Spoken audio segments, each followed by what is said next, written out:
So usually when we learn about the presidents, many of us learn about when they were born, when they died, and one major thing that happened with their life. So I'm going to kind of take a different approach since I have a personal connection with this. So today I'm going to tell you about President John F. Kennedy through the viewpoint of his physical therapist, which was also my grandfather, Ellis Hendricks.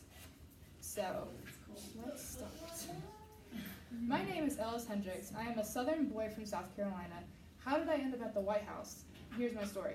My journey to the White House began when I went to college to become an RN. My family did not have enough money to send me to medical school, so I joined the Navy during World War II. In the Navy, I served as one of the medical staff on the submarine. Since the submarines were so small, there was only need for about 1 or 2 medical staff members.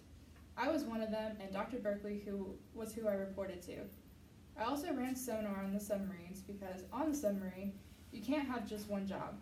I had to know everyone's job in case there was an emergency. By the time I was finished in the Navy, I was ranked Master Chief Petty Officer, which is almost the highest level as an enlisted person in the lower rank. I met my second wife, Jean, who's now my grandmother, in Maryland, and us and our 3 kids lived in Bethesda, Maryland. When Kennedy was elected into office, he appointed Dr. Berkeley to be his doctor. So Kennedy also needed a physical therapist because he pulled his back during a groundbreaking ceremony and went to Dr. Berkeley for a recommendation. Dr. Berkeley recommended me, and I became the president's physical therapist. I spent a lot of time alongside Kennedy. At noon every day, I would meet Kennedy at the gym after his workout. Kennedy would swim in the White House pool and complete the exercises I gave him for his back pain. From 6 to 9 p.m. every evening, Kennedy would do some more work, then meet again to do more exercises. The pool room was home to some of my fondest memories with Kennedy. In the pool room, there was a glass mural of a harbor in Massachusetts that Kennedy's dad paid for. Kennedy would complain that there was no clock to look at while in the pool, so he told me to find a place for one and to make it. Me and the carpenter carved a hole for a Navy clock where the mural was.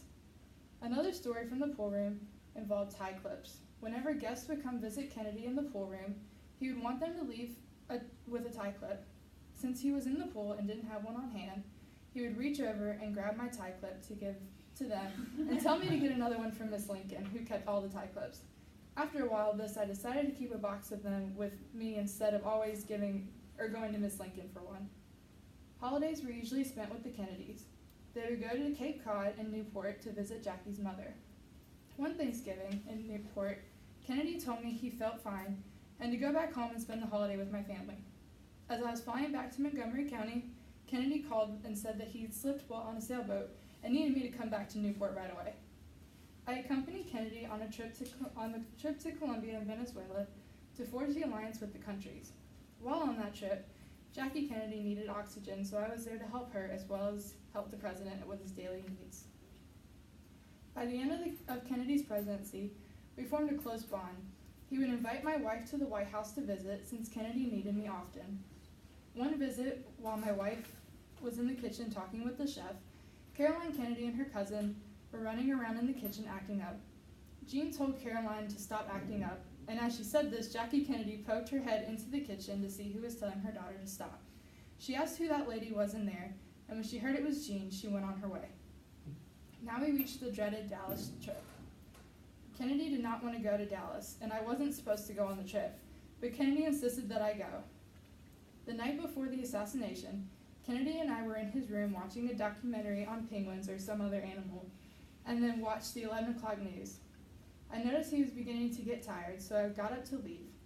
As I walked toward the door, Kennedy noticed and insisted I come back and finish watching the news with him. When the newscast was over, I got up and headed for the door. Kennedy came out of the room as I walked down the hall and said to me, "Thanks very much, Chief. Good night." Those were the last words he spoke to me. Here is a brief clip from a speech I did at St. Paul's Lutheran Church in Teaneck, New Jersey, on the 25th anniversary of his assassination.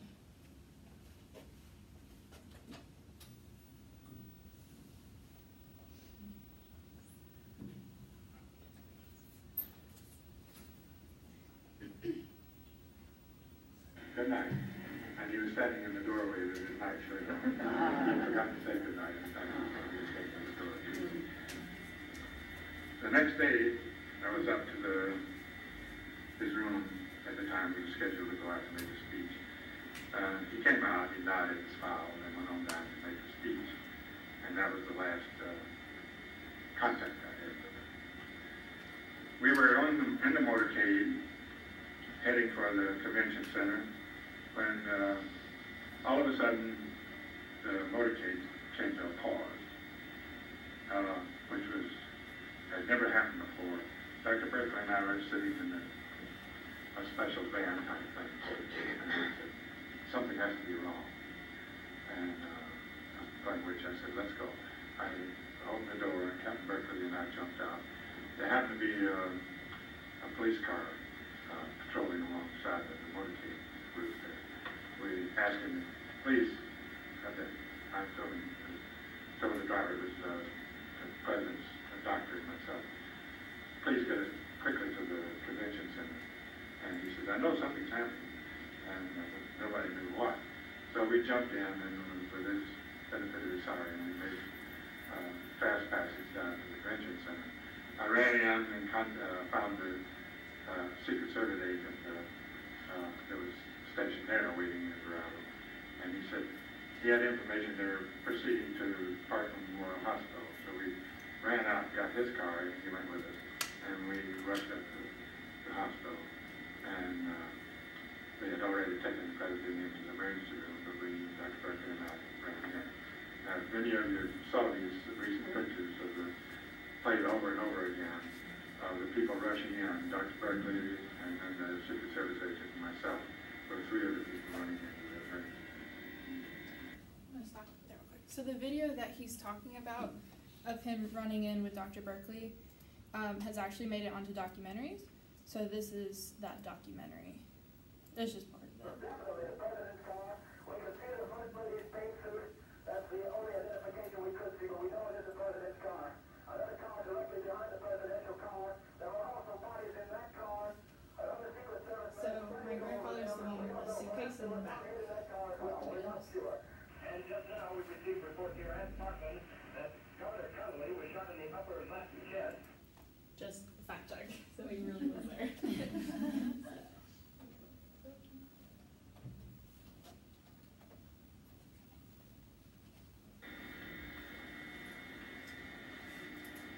We returned to, I assisted with taking the casket back to the Air Force One and helping load it back to the cargo door.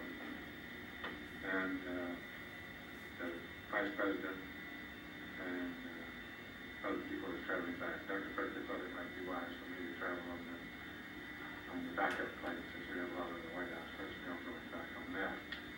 And he would go back on Air Force One. So I went back on the backup plane, which was approximately half an hour behind the Air Force One. When I arrived at Andrews Air Force Base, there were limousines waiting for us. They took us directly to Bethesda. I went to the autopsy room. And then the next day I went back to the White House. So I saw a lot of the people, including Ted Sorensen, legal aid and speechwriter, and I happened to mention Manchester's book, and I remember with that. Last Monday, not last Monday, but Monday before the 25th, I was at my office in New York. The phone rang, and a reporter introduced herself from CBS, wanted to know if I would consent to an interview. And I said, well, I would have to think about it. She said, can you talk now? I said, no, I have a patient waiting. It was toward the end of the day. We had a very busy day, and I still had patients to treat. So I said, could you possibly call me back later or in the morning? She said, oh, she'd call back in the morning. Well, she didn't call back, which I was very grateful for her. I would feel very reluctant to give any pertinent information concerning the president and his personal life, other than a situation like this. So I was quite relieved not to speak up. I have one other little interesting thing to comment on. Following my return.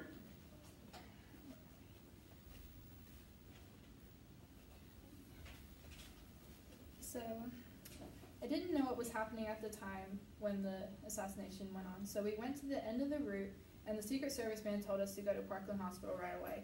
That's why in the clip we were arriving after all the press was already outside, and then he was the man carrying the briefcase. I was part of the group that viewed his autopsy. I probably shouldn't have been there, but that's how close the president and I were. There was a conspiracy theory going around at the time of his death that it wasn't his body on the autopsy table, but I was there, and it definitely was his body. What most people don't know is that Kennedy was a thoughtful man. He always thought about including my wife whenever he needed me, because he did not want to take too much time away from her. He always asked me to watch the 11 o'clock news with him. When my wife had a child in January, he and Miss Kennedy sent her a wicker basket full of daisies, which we used as an Easter basket until my youngest child was a teenager. As I mentioned in my talk in New Jersey, I stayed on through the beginning of, I was about to mention this, he stayed on the beginning part of Johnson's presidency, but realized that Johnson didn't really need a physical therapist, so then he was done. So Mr. Kennedy was not a healthy man. He had major back pain that required him to travel around with a very heavy horsehair mattress. He also took medication for adrenal deficiency. But throughout all that, he was kind to everyone he met or interacted with. He was a good president, client, and friend. I'm thankful I got this opportunity to treat and work with someone so influential. He is much more than his assassination, and I hope that kids in the future learn about who he was as a person. I didn't think that me, a boy from South Carolina, would end up working for the most powerful man in the country. So the Christmas that he was assassinated in November. So the Christmas before, or when that happened, they already made their Christmas card, and so out of respect, they sent one to my grandmother and my grandfather. And this is the card, and it says, pretty much have a wonderful Christmas, signed Jackie Kennedy and John Kennedy. It was this, and this painting of the room as well. So, yeah, that's my presentation.